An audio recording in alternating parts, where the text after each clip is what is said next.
Okay then, my loves, it is a grey and windy day at the allotment, and as you'll know from my channel, I haven't been here for such a long time. I'll talk more about that later on. And yeah, I'm back, and I'm just going to basically spin you around, and we're going to have a look at this place together and just see what's going on, see what kind of state things are in. I don't really know what to say. I'm looking at it now. Okay, let's do this thing together. Okay, so let's kind of give you the view of the whole plot. There's a lot of green, and I mean, let's start here. Let's look at this flower bed. I mean, there's still some cosmos flowering, and look at all the phacelia that's kind of grown up in all the spaces, some California poppies. This looks absolutely lush. And look at the marigolds that have come. I can't believe this. Oh my god, but look at this. Look at that. Look at all the dandelions and things that are growing in that path all of a sudden. When I say all of a sudden, I haven't been here for about 6 weeks. 6 to 8 weeks, I think it's been. No, 6 weeks, I reckon. But this is so pretty. So one of the things that I can do today, and there's not going to be many things because the ground is so wet, but one of the things that I can do is I can deadhead all of this and just see if that can keep going for another, week or so. I probably can do a bit of weeding here. Look at these, they've just completely taken off. And I did, oh my word, look at those though. They've really taken off. Some of the grass is growing back at the edge here of this bed, all along the edges, but the middle, there's some weeds coming back, but actually loads and loads of the flower seeds have germinated, which is pretty impressive. That bodes really well for spring of next year. I mean, in amongst all of this little lot, there will be lots of weeds. I can see some bits of grass and things, but again, I can see a potato over there. We'll leave that and see if we can get some potatoes at Christmas. Yeah, there's some bits and pieces in here that I can see are very clearly weeds, like all of the bits of the blades of grass that are growing through, so I can definitely take those out. Okay, so I need to weed the path, deadhead the cosmos, and any other sort of flowering things on there, and then pull out easily identifiable weeds from this plot here. And we've just got, where have these all come from?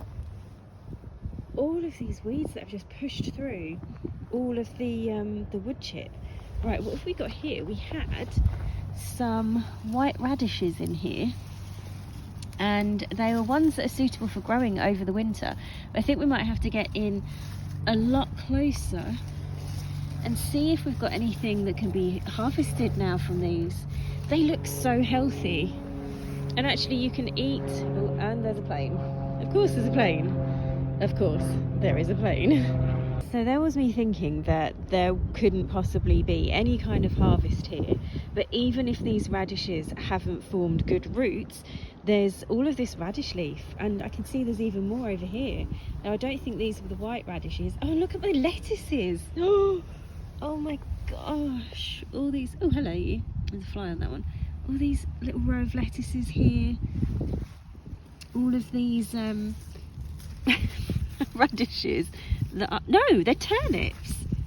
Oh my god, well that makes sense because it's very similar leaves, isn't it? It's the same family, I think. And there's another row of lettuce along here. I can't believe the abundance that there is just from leaving it for this length of time. There's beetroot in here as well, growing. Again, no idea what the kind of the root is like. I think the tomatoes definitely had it, but just look at these gorgeous calendula that are coming up. The broccoli's coming up. They look like they have got an attack of the aphids, so I might have to see if there's anything that I can do about that. But look, they're forming broccoli heads. I'm just so, I was expecting nada, absolutely nothing, and yet it's absolutely covered in flowers and veg and weeds. There's a load of parsley there. Right, these are my French beans. and they are starting to grow. They look a bit, do you know what, they look like they've been got by a frost. I think I planted them just a fraction too late to get, look at that. Oh God, if they could hang on for a week or even a few days. This is incredible. Look, this row of lettuce in there that's kind of drowning. Looks like I've left a potato in somewhere as well. I mean, don't get me wrong, I can see it. There's a lot of weeds. There are a lot of weeds. But there's also veg and leaf and green and hope. And oh my goodness, I've just seen something. Oh my gosh, let's have a look at this. So, what I was oh my goshing at is the chard and how much that has grown since I've been away. It's been eaten. That's one of those, oh, what are they, like a leaf miner bug of some sort. That one's clearly got it as well, so we'll whip those leaves off. Chili plants have had it. There's more chard growing down there. But yeah, so these are hopefully not going mouldy. Hopefully I'm going to be able to collect my own seed from these. We've got a lot of wet weather though, so I have a feeling it might not work very well. Oh, let's have a look at these beans. I don't think they have fared quite so well. I think they've had even more kind of weeds encroaching on them. But look, there's tiny beans growing. Oh, there's one there. That's not bad, is it? That's not bad at all. Those are all the runner beans that I want to collect seed from. This is obviously, they've just been taken over by weeds, this little corner here. There's a squash plant of some sort that's just not really come to anything and needs to come out. There's patches of beetroot, which we might investigate. Again, I can cook the leaves, even if the bulbs haven't done well.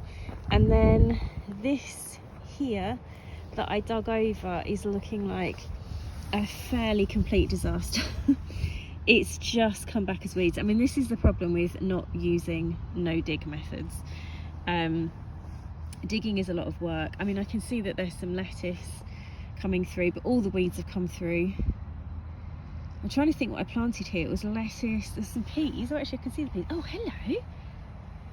Butterfly, cool. Yeah, you know, some of the pea plants have come through. The chard is just being, I mean, it's just because it's surrounded by other things that are taking its nutrients. So I really need to get in here and sort this out and try and clear it. Oh, you can see there's some onions have come up along there. Do you know what? I could rescue this.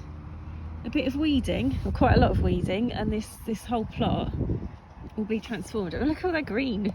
All the green stuff. I know that so much of it is weeds. I get it, but wow. I just wasn't expecting this much growth, but of course it's been mild, there's been lots of rain. It's exactly the conditions that the old plants love, don't they? We've got some beetroot growing along here. Again, probably going to be using that for leaf, I would imagine, more than anything else. It's quite nippy up here today, so got little bits of broccoli forming in there. Oh, I'm thrilled. Okay, so it's cold and wet and windy. I'm not dressed particularly well for it. I've forgotten my hat, my scarf, my gloves, but I can't resist staying here and actually turning this into a proper video and getting some jobs done and then sort of showing you what I've managed to achieve. And I think when I start moving around, I will warm up and I will feel a lot better. I don't really know quite where to start, so I'm just going to walk around again and survey the situation, and then yeah, grab, it's going to be weeding, I think, weeding and deadheading, and then just, yeah, grab my my tools and get on with it, and I'll show you in a minute what I've managed to do. Oh, and the sun's come out. Excellent. Let's hope that is it. Oh, I'm just going to show you something. If I stand here, can you see all of those clouds? Probably not very well. If I stand here, can you see that lovely blue sky? So, oh, sorry, put my face right in yours there. Sorry about that. But yeah, hopefully you can see blue skies are hopefully coming soon. so that will help with everything. Right, let's get to it.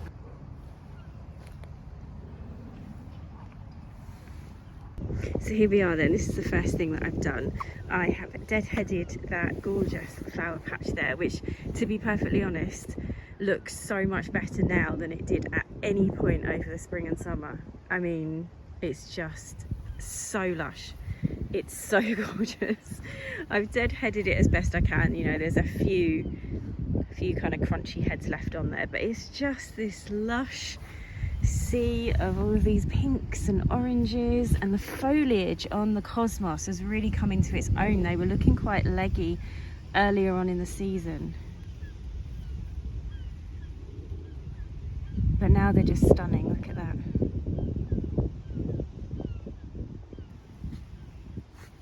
Absolutely beautiful. And then lots of lovely gorgeous calendula. There is, I think, one zinnia up there surviving. Oh, and then what else did I spot? Quite a few of these are meant to be mammoth dill. They're not mammoth, but they're definitely dill because you can see and smell them. But yeah, could not be happier with that. It's just the most beautiful, beautiful thing. I then cleared this section of path of weeds. I will try and put a photo somewhere on screen so you can see what it looked like before. Kind of gone along the edge a bit as well, just kind of tidied and weeded that up. So that's all really good. And I think what I'm going to do next then is just sort out kind of this little section here of the path. I'm not going to do any more path work because I can come back some other time to do that. I want to get on with sorting out the veg. So a little bit of path clearing there, and then yeah, just make a start on all of this lovely lot. I want to investigate whether the beetroot or any of the radishes are kind of like ready for picking. I want to pick some chard for my dinner, and then I definitely want to get over to that very, very weedy section there and try and free up some of the seedlings that are fighting their way through, but they're being completely smothered by the weeds. So back to it. Well, I was doing my weeding and then I thought I'll have a look at those. I think they're called Munich oval, Munich something or other. They're a white winter radish. I'll just have a look at one of those. Couldn't see a lot because unlike beetroot, they haven't kind of like pushed themselves up out of the ground. And so I pulled one out and I can't believe I've grown this. I've never grown this variety before. And I've never grown, yeah, I'm gobsmacked that I've walked away from this allotment and I've left it. And the abundance it's ridiculous. Let me show you this radish. Look at that. That's the size of a turnip.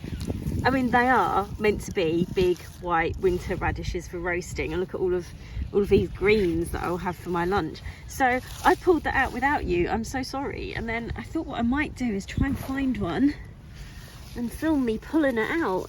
I can see, I don't know if you can or not, I'm just going to break a load of the leaves here. I can see like a white shoulder there. So I'm going to like grab that. Oh my god, oh my god, oh my god. Sorry, I'm so excited. Oh wow. Wow, all the slugs have been at that. But I might be able to tidy that up still. Get that roasted. Oh, I managed to.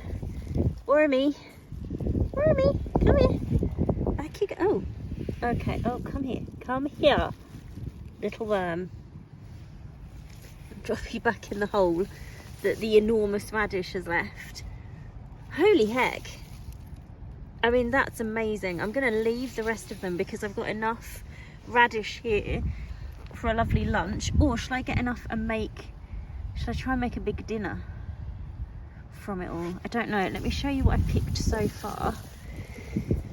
Pile of weeds. I've weeded this patch here and I've actually brought some leftover autumn sown broad bean seeds, or broad bean seeds that are for autumn sowing.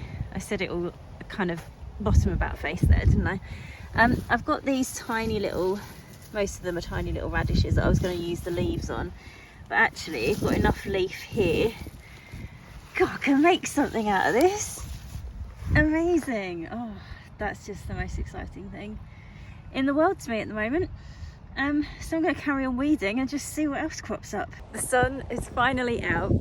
It's actually 12:30 and I cannot believe how long I've been here for. It's at least 2 hours and I have achieved quite a lot. I've also picked some beetroot. Again, I did it off camera. I completely forgot to pick up the camera. I wasn't really convinced that there was going to be anything much there, and then pulled up some really lovely kind of quite flat looking beetroot.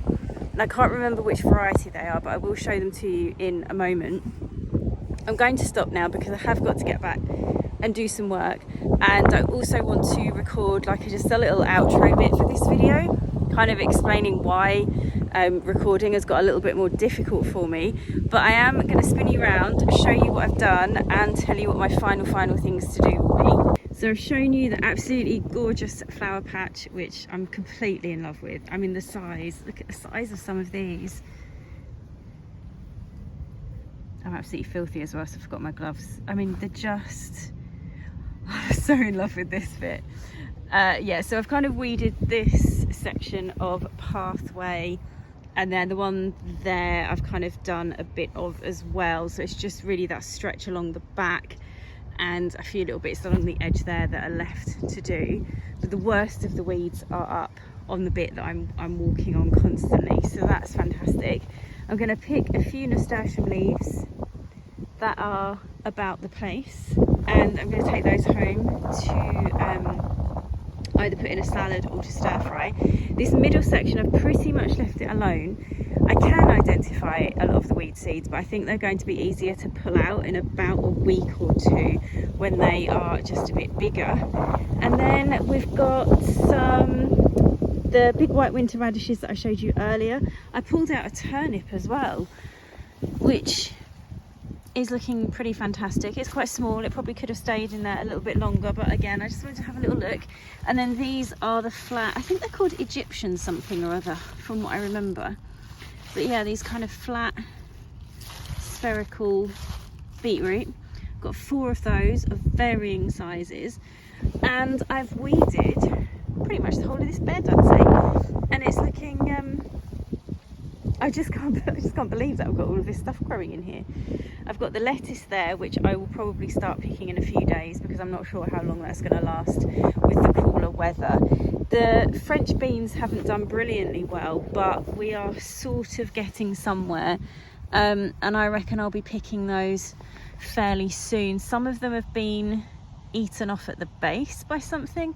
I'm not quite sure if that's slugs or not. I've got chilies on some chili plants that need picking, and my lovely bit of parsley here has got a bit bigger. But yeah, look, you can see most of these have been eaten, they're going rotten, they're a bit of a state. There's a few more beetroot, 2 rows of the moon red. Well, hello, I got so rudely interrupted at the allotment by my phone battery just conking out on me, and I'm gutted because I really wanted to show you what I had done across the whole allotment, and I think I only got to show you a bit of it. But never fear, I've been so unbelievably inspired today by what I found there and how well things had grown that I am 100% going back on Friday, and I'll do a separate video on that, and I will show you, yeah, just the stuff that I managed to do today at the beginning, and then kind of move on and do some fresh jobs and things.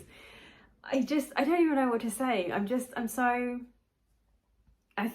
don't know, I hope my enthusiasm came across in the video because I was just blown away, and I don't think I had realised quite how much of an impact that drought over the summer had had on everything. And I was feeling a bit, I don't know, just not as buoyant as I thought I would be as I was sorting out the allotment. And I think it was just because I was struggling to grow things, and a lot of that struggle was down to the fact that the plants just didn't have the conditions that they needed and wanted, and I kept blaming myself, and I kept watering away as much as I could, but it doesn't really matter if you're in the middle of, it wasn't a drought, was it? It was a heat wave, sorry, I said the wrong thing earlier. But when you're in the middle of heat waves like that, and actually probably some places did hit, you know, drought kind of levels in the end. So you can water as much as you like, but the environment that they're growing in just isn't conducive to making the bloody things grow. I mean, it was just that bad, and I hadn't realised how bad until I've gone back and I've seen them in how they've grown in sort of, it's been, I'd say, about sort of 15 to 17 degrees on average most days for the autumn so far, and it's only just starting to cool down now. And they've had that, they've had sunshine, they've had rain, they've had everything that they needed really, and it shows, and I'm just absolutely thrilled. So the bits that you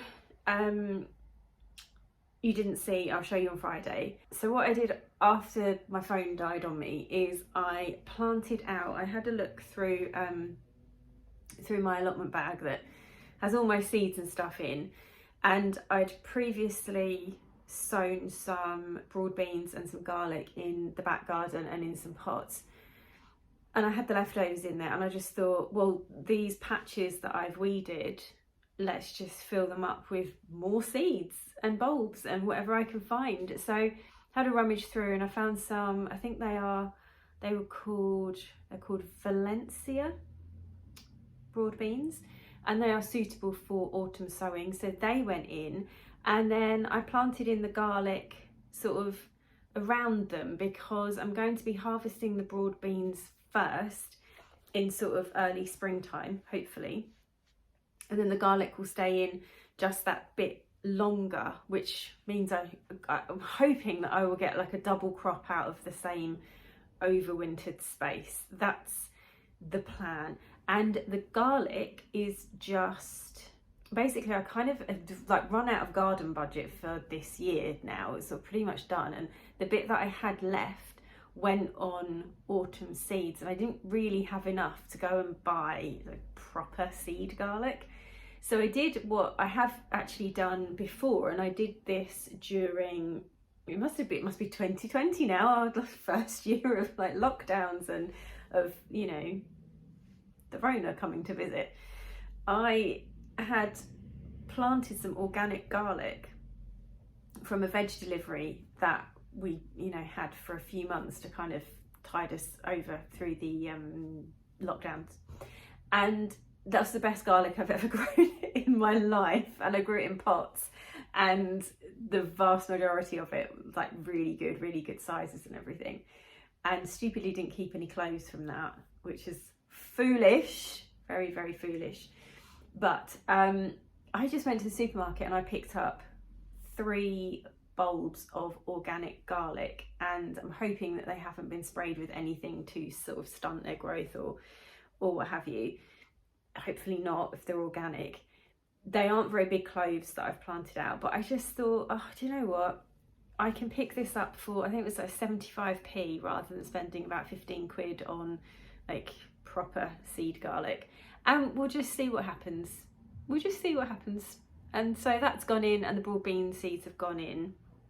I'm going to have a little look through and see if there is anything else that I can sow out there.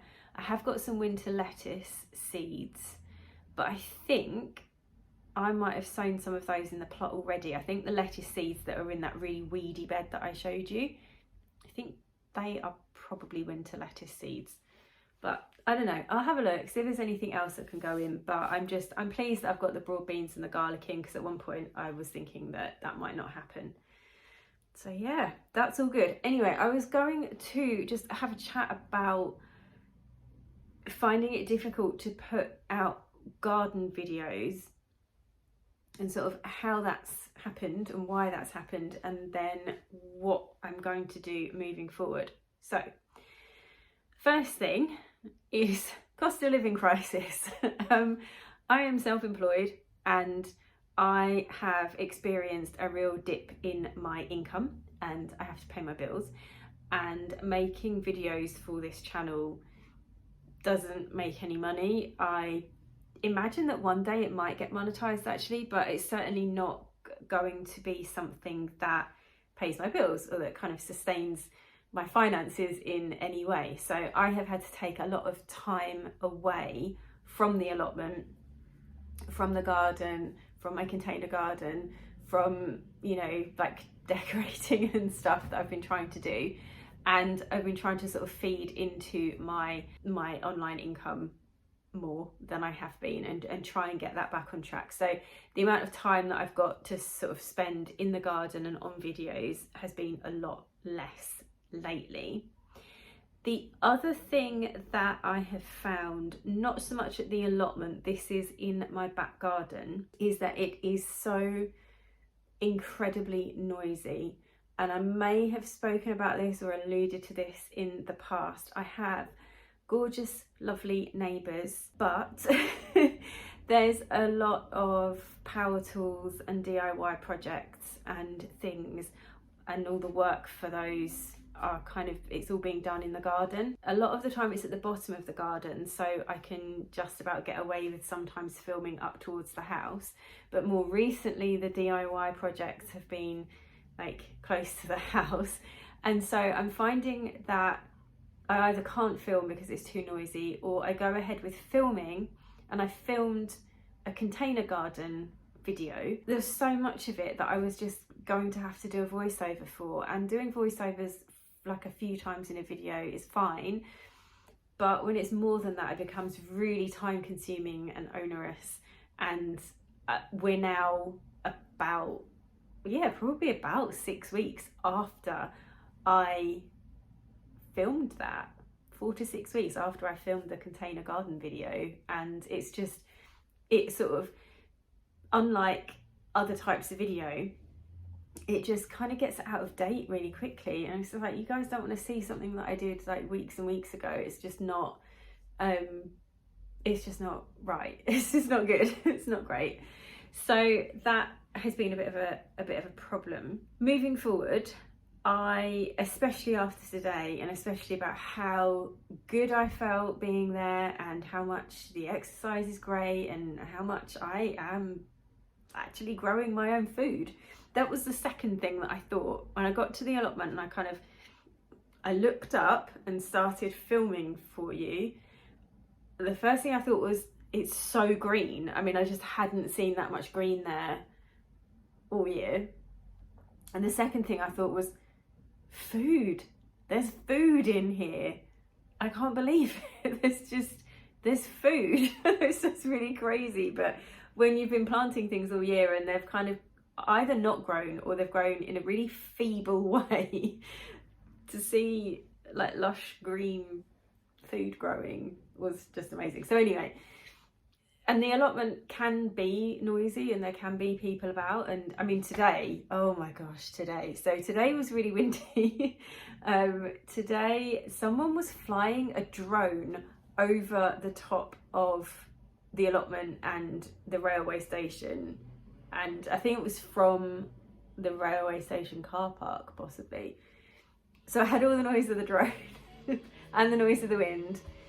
As I'm talking to you at the moment, you can probably hear like I'm recording indoors, but out the front of my house there's the water board are doing a load of works out there, or they're making some repairs to something that they did ages ago that keeps going wrong now. So they're out there a lot doing their thing, and there's all this sort of the noise out in the back garden, noise over at the allotment. I mean, it's just been really difficult. The things that I can do about it to try and improve things. So I need to get myself, and I have got one, but it's not very good. I've got a little Sony lapel mic with like the wind, I can't think what they're called, like a dead cat thing on them, that helps with the noise. The noise outside is really bad. I'm so sorry. I'm going to try and hurry up and get through this, because I'm sure the microphone's picking up on it. So I might get one of those. That will cut down on some of the problems with the noise. The one that I've got, the Sony one, is a little bit, the sound isn't particularly clear, it's a little bit fuzzy, but it might be better than like having all the wind noise and stuff. So we'll try that out. I have got a gimbal somewhere that I bought ages ago, but decided that I just didn't have the time to learn how to use it. So I'm going to figure out how to use that. Not because that's going to really help with the sound, but it should make for a slightly smoother video as I'm recording all the different segments. So we'll do that. and I thought I might have a polite conversation with my lovely neighbour, who I think the world of and is lovely. And when I want to go out and film in the back garden, is maybe have a little chat with him and ask him if, for say, like half an hour to an hour, if he could maybe not use power tools, so that I can go and do some filming in the garden, and then as soon as I'm finished, like, he can start up again. And it's just one of those things where I think it's harder when you actually really like your neighbour. It's harder to talk to them about stuff like that, I think, because you really don't want to upset them. So I thought I would, just bite the bullet and do that. Yeah, just pretty much, make the effort to make the videos, make sure that although it's not something that's bringing me in money, that I'm not abandoning it completely, because I just love it. I love being out there, and I came back and I've I'd say like processed 70% of the veg that I brought back. So I have roasted the beetroot, winter radish, and my little tiny turnip. That's all been roasted in the oven, and I'll probably use that in a risotto or something tonight. And I chopped up a load of the beetroot leaves, and I did take a picture of it. I'll pop a picture up here somewhere, or of both of them perhaps. And yeah, so I had chopped beetroot leaf in with some rice and a poached egg on top for my lunch, and I just love it. I just love like cooking with the stuff that I've grown. It's great. It's really good. And then what I'm going to do with the radish tops and the rest of the beetroot tops is I'm just going to chop them up and I'm going to freeze them. I'm going to freeze them without blanching them on this occasion, and then the next time I freeze them I will blanch them first. So I just want to see the difference between the two. They're mainly going to be used in soups and sauces and things, so I don't have to like maintain the integrity of them in the same way as if I was trying to have them fresh or something. So yeah, so I'm going to do that with the rest of them. And because one of my pledges, one of my goals for next year is to preserve more food. I need to grow more food, and then I need to preserve more food as well. So yeah, I think that was just a bit rambly at the end there, but I'm very excited to be back at the allotment, as you can probably tell. And if you've stopped by to have a look, or if you're one of my existing audience members, then yeah, thank you for spending a bit of time with me today. I will be back again, hopefully quite soon, with another video. I will make sure that I've charged my phone up properly, fully, before I go. So thanks for watching, and I will see you again soon.